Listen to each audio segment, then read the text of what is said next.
Happy New Year, everyone. Happy New Year. I'm so excited to have you here on this evening with us as we do what we call our Trauma Talk Tuesday. So every Tuesday, you will see beautiful me discussing a topic that we work with in regards to being healed from our trauma. And so what we are going to discuss on this evening is we're going to discuss how to not fall into the New Year's resolutions trap. And I know everyone does it. Everyone does either a list of New Year's resolutions, or they'll do vision boards or bingo cards, or they'll journal prompt. They'll do a bunch of things that they'll say they're going to do within January, the first 3 months, the first 6 months. And then what happens is at the end of the year, none of those things are probably done or looked at or even thought about. And then we begin to feel like we're failures. So let me explain why, for someone who is going through trauma healing and going through that process of uprooting those deep seated feelings that left them feeling inadequate, unwanted, and unloved, this is why the New Year's resolution just doesn't work for you. Matter of fact, it doesn't work for me either. Why would you say?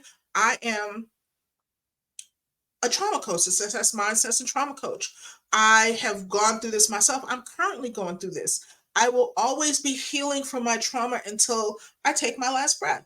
And so therefore the things that I'm imparting on you are things that I have gone through, tried and true, to make sure that I can be successful. So my goal is that you be successful as well. And so you may say, Juanita, well, I always do my New Year's resolutions, and why can't I? Why can't I do this list? Whatever. And the thing is, it's like, the intention behind the resolutions are really, really good. It's admirable, but we have to approach these types of things with caution. And so one of the reasons I say that we don't want to fall into the trap of it is it's a burden of expectation. They can be tools for your personal growth and upward mobility, but they carry a weight of expectation. So it's like if you share them with people, if you're whatever, you're expected to do that, regardless if it falls into the timeline or where you're at emotionally, mentally, spiritually. Why, it may be a goal that you may have set for 2024, but it may be a 2026 goal, depending on where you are actually in your healing. So setting those types of real expectations can be a hindrance to your actual growth. And so what we're going to do is, for someone, and myself is still included, when we're moving from the path from healing from trauma, we they can be counterproductive. It gives you pressure to make sweeping changes. And as those who are currently dealing with trauma, we don't have the ability right now to make a sweeping change, because we may be dealing with something that has to be fully unrooted and dug out and really healed before that change can be made. For example, I'll use a personal example to kind of carry this narrative. I was writing my book, and I kept putting deadlines on when it was going to be due, and I was done this, I was done that chapter. I was just dealing with one chapter that I just could not write. And I couldn't understand why I was writing it. But every time I would put the pre-sale for the book, or I would put the book launch, we would have to push it back because I couldn't write that one chapter. And as I continued with my process, as I continued healing, as I continued growing, I realized that the reason I couldn't write the chapter is because I was still holding some deep seated grudges. I was still bathing in the trauma of that episode, even though it happened 20 years ago. So I couldn't write about being delivered from it or how I transitioned from it when I fully had not. So, what I did unexpectedly was create unnecessary trauma and drama to my life. And then also, what I did was instead of me working through my healing process the way I should, I kind of stunted it because I was trying to get this book out when I wasn't ready. And that's what a New Year resolution can sometimes do to us. It can make us push towards something we're not ready to do, halting our actual growth process. Another, reason why I would love for us to stay away from the New Year resolution culture is the trap of comparison. Because see, what happens is that you see somebody else doing something and y'all know that you went through something very similar. But you're looking like, well, why are they able to do this and I'm not, and I'm still here? So now you're running the comparison on who's healing faster or who's doing the most work. That person is doing the work that is regulated to them while you're doing the work that's regulated to you. So when you decide to do New Year's resolutions, you're lumping it all into one pot with the same expectations that everyone is on the same page, the same path, and the same timeline. And that's not true. So we want to avoid that in its necessity and don't have to worry about comparing.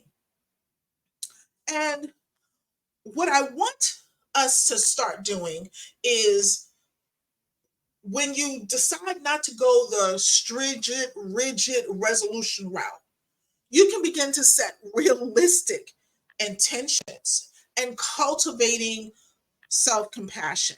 And let me really focus on that cultivating self compassion. You have to love yourself. You have to know that the trauma that you are working to heal did not happen overnight.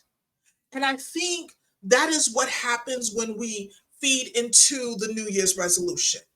You know, what we're saying in 2024, we have to accomplish all of these things, but we're not taking into account where our journey is leading us. You know, I want to produce some TV and radio shows, but I'm doing the radio show, but the TV is down the line because where I am right now, that is unrealistic by the end of 2024.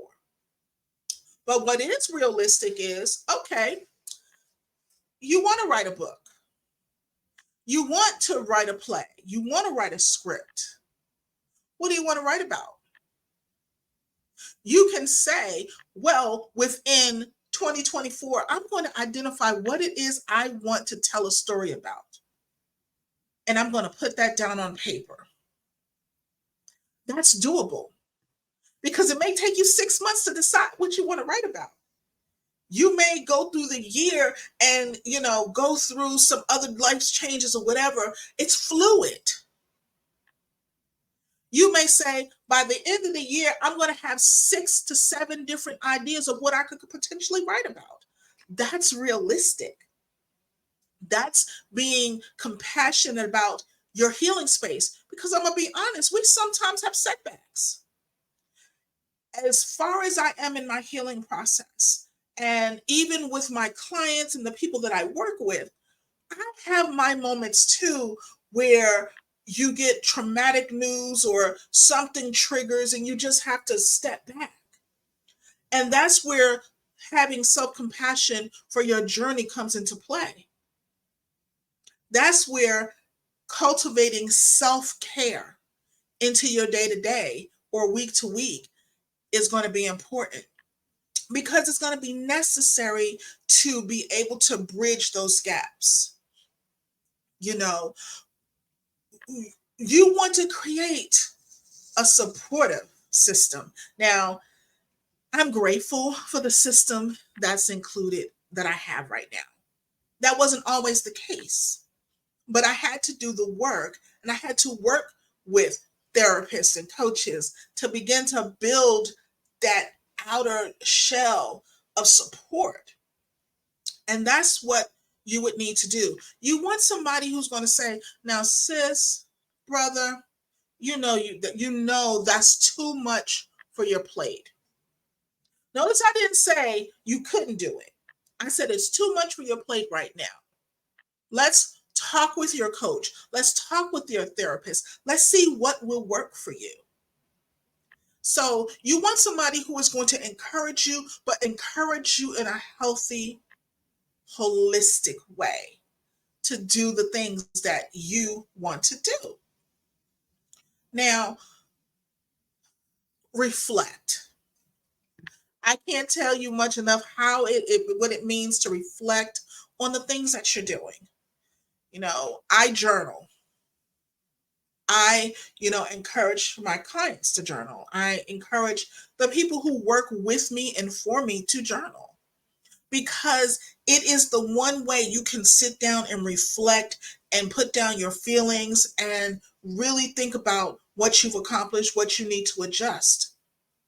So instead of New Year's resolutions, make life goals. As in business, you may not plan out everything every, quarter, month, or whatever. What we do is we plan a goal and we plan out the task that goes with those goals so that they're not overwhelming, that they're bite-sized, that there's something that is manageable. Making a list of your goals doesn't mean you can't do them. But instead of a year, it may be a 5-year goal. It may be a 10-year goal. Only you would know what it could be. And you may say, you know what? I don't know. I don't know how I can figure that out. That is where, coaches like myself and others, even your therapist, even your support network around you, that's where they come into play. That is where you bounce ideas off of. And your true support system will not be afraid to tell you when you've bitten off more than you can chew. I know I have them. And a lot of the times they'll be like, okay, that's just too much. You must stop. See, healing from trauma is a courageous and ongoing process, and it deserves the recognition and respect. As your new year begins, resist the New Year's resolution trap.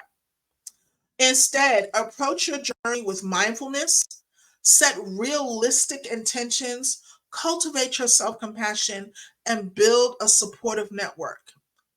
And remember, healing is a personal and unique experience.